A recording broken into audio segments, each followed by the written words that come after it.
Halo, shalom Ibu. Shalom. Apa kabar Ibu? Ya, selalu baik-baik Amin, saja. luar biasa Bu ya. Ini Bu, ada saudara kekasih kita yang bertanya nih Bu. Dia punya saudara, itu mati karena bunuh diri Bu. Nah, pandangan firman itu seperti apa Bu? Ya, bunuh diri juga penyebabnya banyak ya. Ya. Tapi oke, kita tidak perlu telusuri itu. Cuma sekarang kalau kita membaca firman dari 1 Korintus pasal 3 ayat 16 dan 17 berkata demikian. Tidak tahukah kamu bahwa kamu adalah bait Allah dan bahwa roh Allah diam di dalam kamu? Jika ada orang yang membinasakan bait Allah, maka Allah akan membinasakan dia.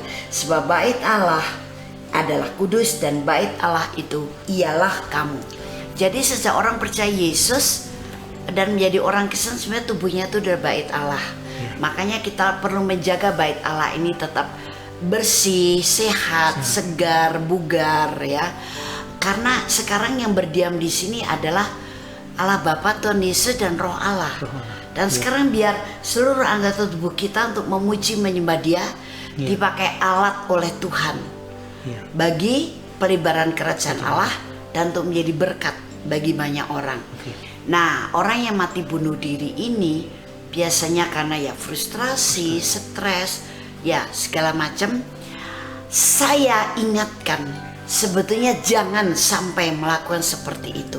Karena kalau menurut ayat ini Allah akan membinasakan dia. Walaupun dia orang Kristen, mungkin sudah dibaptis. Bahkan baptisnya mungkin sampai 2-3 kali. Baptis di Indonesia sudah 2 kali, pergi ke Israel baptis lagi di Sungai Yordan. Tapi bunuh diri. Nah, mengapa bunuh diri ini harus tahu? Karena ditipu oleh setan. Dan kenapa bisa ditipu oleh setan? Kenapa bisa tertipu oleh setan? Membuka celah. Ketika kita mau diteror oleh masalah, problem, jangan dinikmati. Dan teror itu biasa melalui pikiran. Supaya kita jadi stres, kita jadi frustrasi. Dan ketika seseorang menjadi frustrasi, kemudian tertekan, orang frustrasi pasti tertekan, maka dia akan meluncur. Tempat tinggal orang Kristen secara rohani itu tinggal di hadirat Allah. Dia akan meluncur turun ke bawah, bahkan di bawah alam materi, masuk ke dalam dunia orang mati. Nah, ketika dalam dunia orang mati ini, ya sudah jadi pengen mati.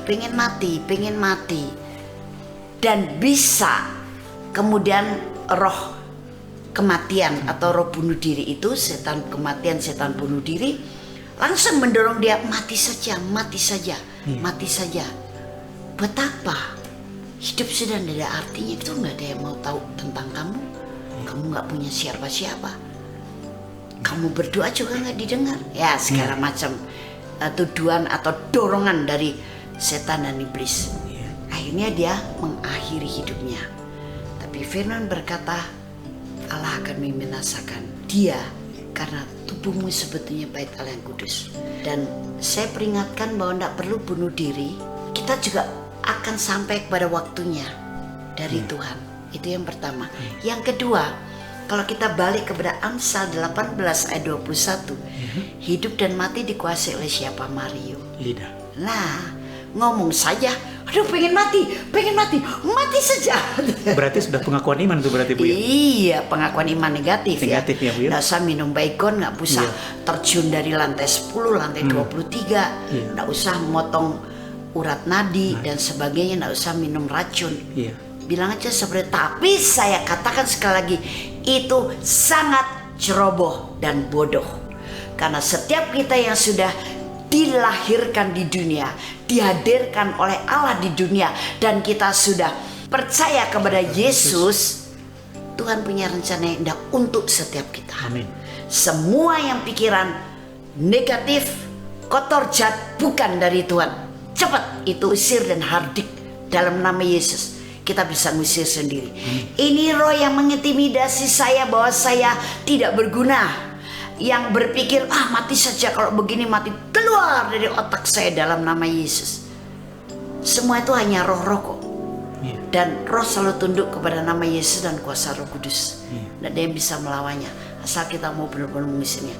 Jadi jangan berlaku ceroboh dan jangan berlaku bodoh. Iya. Karena firman Tuhan, firman yang bilang ya Mario, Iya. Allah akan membinasakan dia. Jadi tidak bisa masuk dalam kerajaan Allah. Makanya tadi saya ingatkan, jangan pernah buka pintu untuk kondisi situasi apapun bagi iblis bisa memasukkan pengen mati. Iya. Lebih baik percayakan hidupmu untuk Tuhan melaksanakan rencananya yang indah, karena segala sesuatu yang baik selalu datang dari Dia. Amin. Ya, jadi kalau udah terjadi seperti ini, itu yang tadi bertanya, Iya. ya Anda yang masih hidup, Iya. mintakan ampun aja untuk saudarimu ini dalam nama Yesus kalau dia mengakhiri hidupnya. Haleluya. Amin. Nah, sekarang yang kalau seseorang membunuh orang Kristen, karena dia orang Kristen yang dibunuh ini adalah tubuhnya bait Allah. Kalau dia kemudian sesudah membunuh, minta ampun dan bertobat pada Tuhan Yesus, dia diampuni. Tapi kalau dia tidak bertobat pada Tuhan Yesus, ya tetap dia akan membinasakan bait Allah. Ya dia akan dibinasakan Allah si pembunuh ini. Iya. Harus bertobat kepada Tuhan Yesus, karena dialah jalan kebenaran dan hidup. Dan dia spesialisasinya mendapat tugas membereskan dosa seperti apapun semua umat manusia yang datang kepadanya. Oke? Puji Tuhan. Yuk kita doakan ini.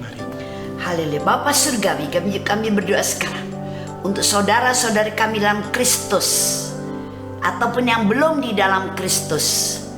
Biar saat ini mereka tidak tertipu oleh setan untuk bunuh diri apapun masalah dan kondisi mereka.